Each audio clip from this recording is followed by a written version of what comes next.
시편 33편 1절에서 22절 말씀을 한 절씩 교독하겠습니다.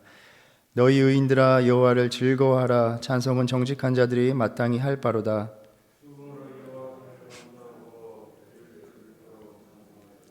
새 노래로 그를 노래하며 즐거운 소리로 아름답게 연주할지어다.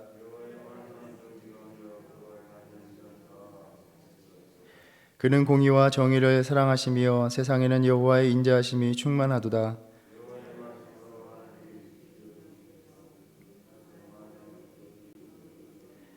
그가 바닷물을 모아 무더기같이 쌓으시며 깊은 물을 곳간에 두시도다.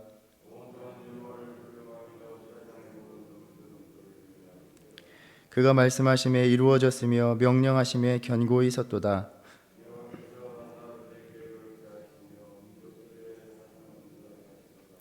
여호와의 계획은 영원히 서고 그의 생각은 대대에 이르리로다.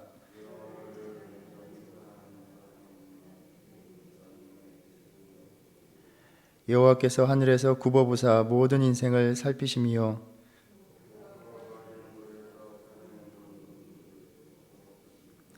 그는 그들 모두의 마음을 지으시며 그들이 하는 일을 굽어 살피시는 이로다.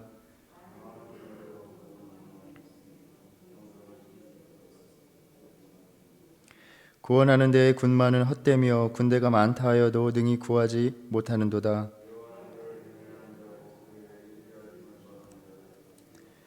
그들의 영혼을 사망에서 건지시며 그들이 굶주릴 때에 그들을 살리시는도다.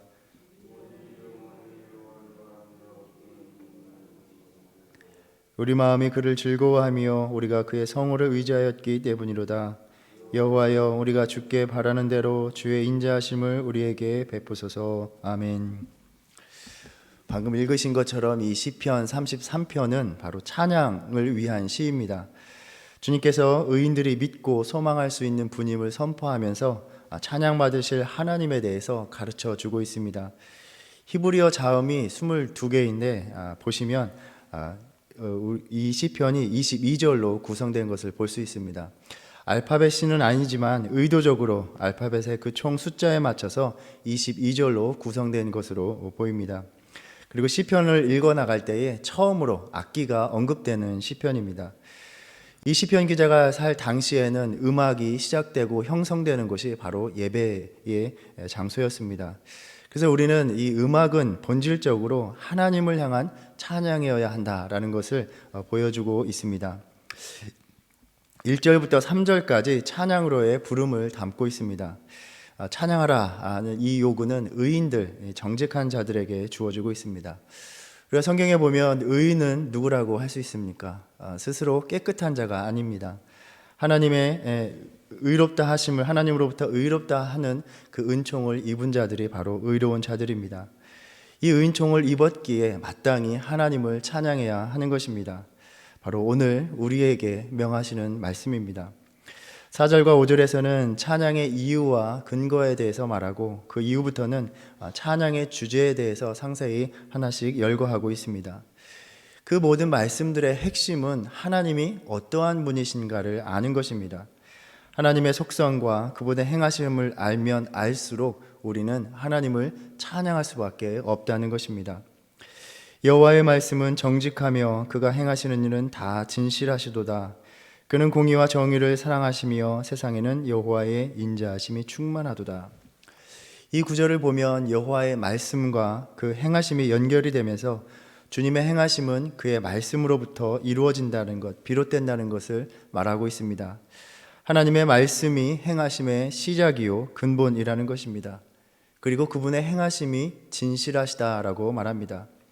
우리가 알듯이 진실은 거짓이 없는 것입니다. 말한 것과 다르지 않다는 것입니다. 하나님께서 말씀하시면 변함없이 신실하게 행하신다는 것을 선포하고 있습니다. 우리가 성경을 읽어보면 하나님께서 천지를 창조하실 때에 하나님이 말씀하신 대로 천지가 그대로 되니라 라고 전하고 있습니다. 그렇게 우리는 하나님께서 말씀하시면 그대로 순수하게 믿으면 되는 일입니다. 진실하시기 때문입니다. 그대로 행하시고 이루시는 하나님을 의심할 필요가 없기 때문입니다. 민수기 23장 19절에서 하나님은 사람이 아니시니 거짓말을 하지 않으시고 인생이 아니시니 후회가 없으시도다. 어찌 그 말씀하신 바를 행하지 않으시며 하신 말씀을 실행하지 않으시랴라고 말씀합니다.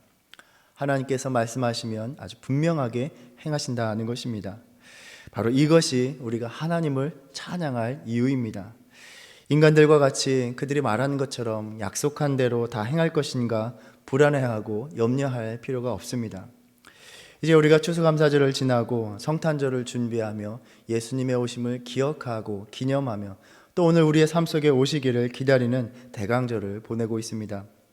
언제나 우리와 함께 하시겠다고 주님께서 말씀하셨고 이것을 이루시기 위하여 하나님의 아들 예수 그리스도가 육신을 입으시고 우리의 삶 가운데로 오셨고 또 지금도 우리의 연약한 삶 속에 임마누엘의 하나님으로 오고 계시는 것입니다. 그리고 오늘 본문은 하나님의 말씀과 이 행하심이 우리에게 어떠한 방식으로 드러나고 있는지를 말하고 있습니다. 정직, 진실, 공의와 정의, 그리고 인자하심입니다. 하나님이 말씀하시고 행하시니 온 세상에 그 인자하심이 충만하도다라고 말합니다. 인자하심은 우리가 알듯이 헤세드입니다. 하나님께서 우리와의 언약의 관계에서 보여주시는 하나님의 놀라운 사랑입니다. 하나님이 창조 세계에 말씀하시고 또 그대로 행하시니 그 사랑이 이 땅에 충만해진 것입니다. 요한일서 4장 9절에서 하나님의 사랑이 우리에게 이렇게 나타난 바 되었으니 하나님이 자기의 독생자를 세상에 보내심은 그로 말미암아 우리를 살리려 하심이라 라고 말씀하십니다. 그 사랑이 독생자의 십자가로서 우리의 모든 생명을 살리는 사랑으로 나타난 것입니다. 그러니 어찌 우리가 찬양하지 않을 수 있겠습니까? 오늘도 주의 인자하심, 그 사랑을 맛보며 하나님을 찬양하는 믿음의 삶이 되시기를 축복합니다. 6절부터 이 시편 기자는 하나님이 창조주로서 모든 것의 하나님, 모든 영역의 하나님, 즉 세상과 나라들과 인류에서 주권자 되심을 선포하고 있습니다. 세상의 모든 것들은 하나님의 말씀으로 지음을 받고 그 명령을 통해서 존재하게 되었습니다. 우리가 아는 창세기 1장의 말씀을 떠올리는 구절들입니다. 우리는 하나님이 모든 것을 만드시고 주관하신다, 바로 이 고백에 동의를 합니다. 그렇지만 이 고백은 우리의 삶의 결단을 요구하는 아주 중요한 선포입니다. 즉 우리는 주님의 주권적인 영역에서 살아가고 있다는 것입니다. 우리가 발을 디딛고 살아가는 모든 영역에서 하나님의 주권이 미치지 않는 곳이 없다는 것입니다. 우리가 이 미국 땅에서 살아갈 때에 이 나라의 주권에 어떻게 해야 합니까? 우리는 복종하고 따라야 합니다. 마찬가지로 하나님의 주권이 미치는 곳에서 하나님을 두려워하고 그를 따르고 주님으로 모셔야 한다는 것입니다. 그렇게 하나님을 창조주로 고백하는 것은 이 세상 모든 만물들이 하나님을 경외하는 삶으로 부르심을 받았다라는 것을 가르쳐주는 고백입니다. 그저 우리가 머리로 하나님께서 온 세상의 주인이십니다 라고 말하는 것이 아니라 전적으로 주님에게 복종하는 삶을 살아가야 한다는 것입니다. 우리가 수요 예배를 통해서 순종에 대해서 나눌 때에 그 순종의 시작은 하나님의 권위를 인정하는 데서 시작된다라고 살펴보았습니다. 하나님이 우리에게 주시는 말씀은 모든 만물의 주인으로서, 바로 우리의 삶의 주인으로서 주시는 말씀, 명령이다는 것입니다. 그런데 오늘 말씀에서 하나님이 그 말씀으로 또 행위로 그 권위를 어떻게 행사하신다라고 말씀하고 있습니까? 하나님께서 주인 되심으로써 말씀하시고 행하시니 온 세상에 인자하심이 충만하다라고 말합니다. 우리가 여호와를 경외한다는 것, 순종한다는 것은 우리를 힘으로 누르고 있는 폭군을 향해서 강제적으로 굴복하는 것이 아닙니다. 우리의 주인 되신 하나님께서 말씀하시니 또 그 행위가 다 우리를 위한 사랑이구나 하는 것을 깨닫는 것입니다. 하나님의 권위는 자신의 생명까지 내어주시는 그 사랑의 권위였던 것입니다. 부모가 자녀를 책망하고 꾸짖을 때에도 그 깊은 사랑을 보여주고 있듯이 하나님이 우리를 심판하시는 말씀조차도 우리를 살리시기 위함이기 때문에 우리는 그 말씀에 순종하며 살아가면 되는 일입니다. 아담과 하와는 이 하나님의 권위를 인정하지 못했습니다.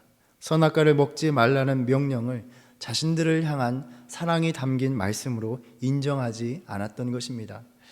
나에게 가장 좋은 것을 주시는 분이라는 그 믿음을 저버리고 그들은 불순종한 것입니다. 결국 하나님을 떠나서 죽음의 위협 속에서 죽음의 늘 위험 속에서 내던지고 말게 되었습니다.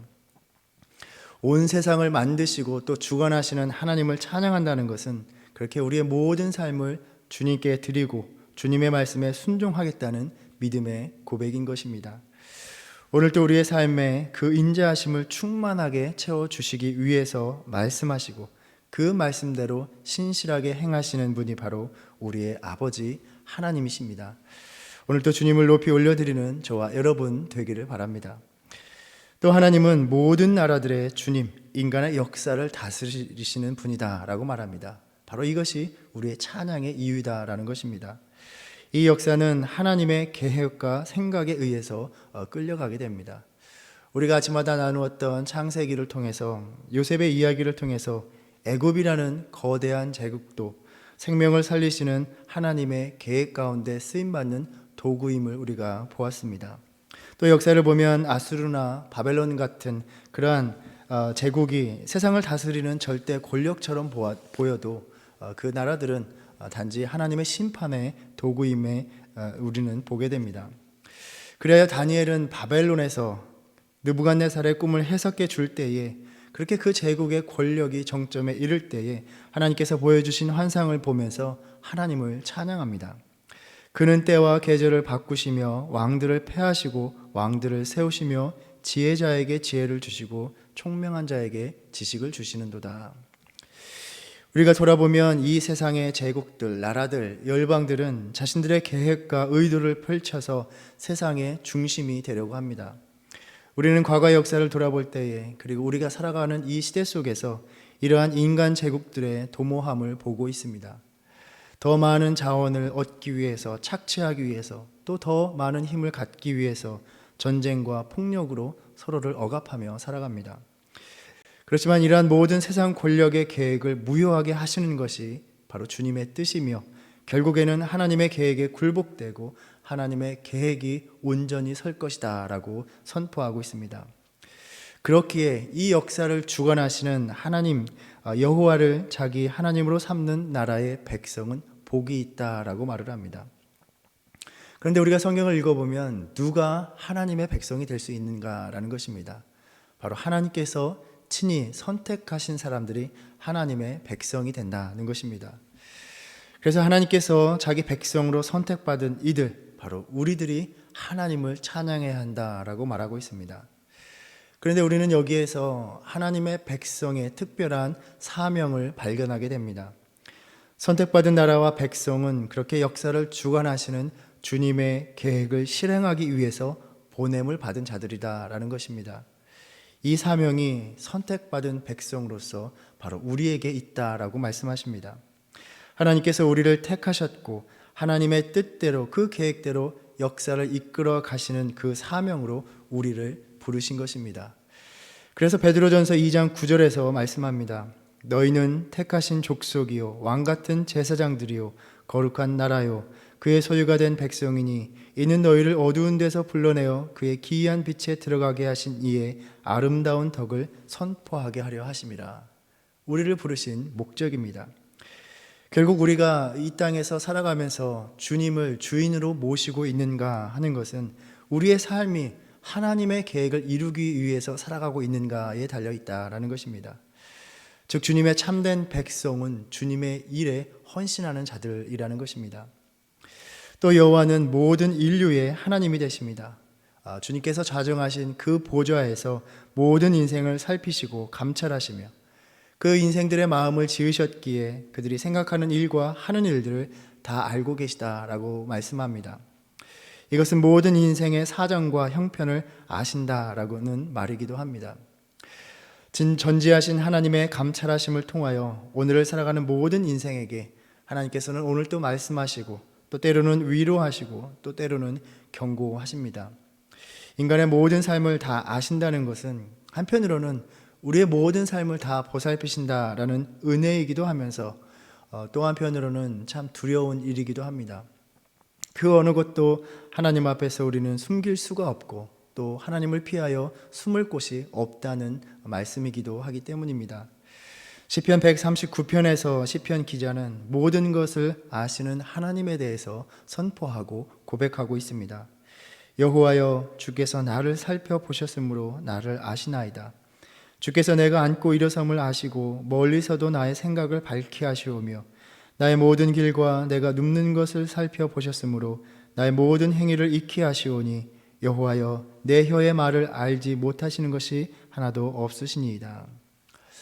그러나 우리가 나눈 것처럼 하나님은 인자하심으로 행하시는 분이기에 우리의 모든 삶을, 우리의 모든 것을 아시는 하나님께 의탁할 수 있다는 것입니다.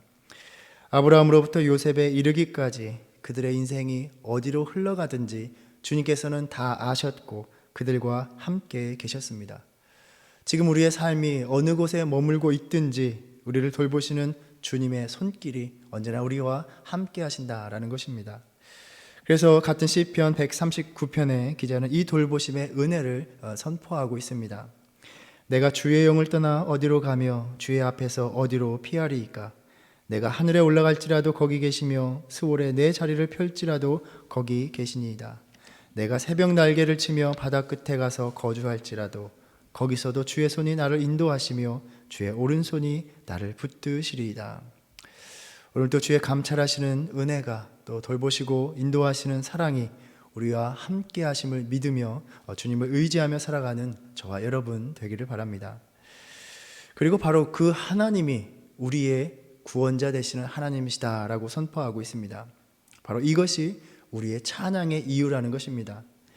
이 땅의 세력과 힘들이 구원의 수단이 된 것 같지만 결국에는 아무런 도움이 되지 못한다라는 것입니다. 많은 군대와 또 힘이 센 용사, 군마와 군대로도 인생을 능히 구원해 줄 수 없다는 것입니다. 홀로 하나이신 주님께서만 구원자가 되신다라고 선포합니다. 그래서 요나는 물고기 뱃속에서 하나님의 구원을 깨달으며 고백합니다. 나는 감사하는 목소리로 주께 제사를 드리고 나의 서원을 주께 갚겠나이다. 구원은 여호와께 속하였나이다. 그래서 시편 기자는 여기에서 인간의 능력을 의지하는 그것이 헛되다 하는 것을 말합니다. 또 이사야 2장 22절에서 말씀하기를 너희는 인생을 의지하지 말라. 그의 호흡은 코에 있나니 셈할 가치가 어디 있느냐라고 말씀합니다. 그리고 이 주님의 구원이 오직 주님을 경외하는 자, 그 인자하심을 바라는 자들에게 베풀어진다는 것입니다. 18절과 19절 말씀입니다. 여호와는 그를 경외하는 자, 곧 그의 인자하심을 바라는 자를 살피사 그들의 영혼을 사망에서 건지시며 그들이 굶주릴 때에 그들을 살리시는도다.